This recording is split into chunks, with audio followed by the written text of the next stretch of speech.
While the record industry is still trying to adapt to life in the world of new media, there's one band who figured it out and might ride YouTube to the future. Boyce Avenue recently signed a deal with Universal Music, but instead it's the label trying to ride their coattails instead of the other way around. The group is three brothers from Florida who are currently the number 18 most viewed musicians all time. That means only 17 signed artists have been more popular than Boyce Avenue on YouTube.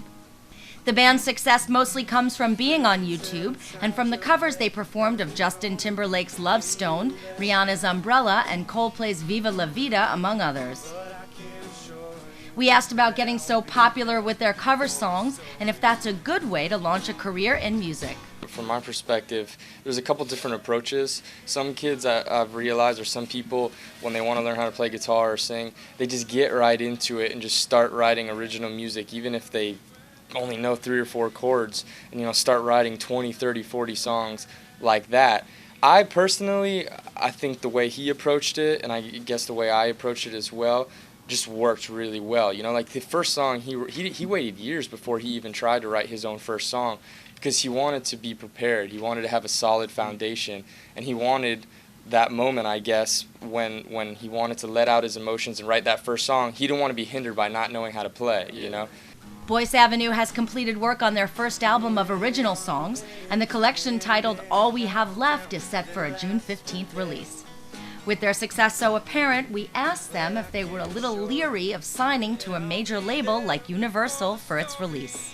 It's a sticky question. Well, you're asking good. We're in the building right now. We're gonna. We gotta be mindful. It's fun. It's plead the fifth. No, it's been very challenging because we have done everything on YouTube, for our fans, the visual stuff. But we do like a lot of what Vivo has to offer. And it's just an issue, I think, of being patient so that the two can integrate as well as they possibly can. I think that there have been these speed bumps, but it'll get there. Yeah, ultimately, we understand it as like a business model, like the way that it runs. And we know that it's kind of like in its baby steps itself, The first single is titled Every Breath, and already the video has been watched nearly 750,000 times. The band will be touring starting June 17th in Vancouver, British Columbia. You'll be the only light I see when I needed a place.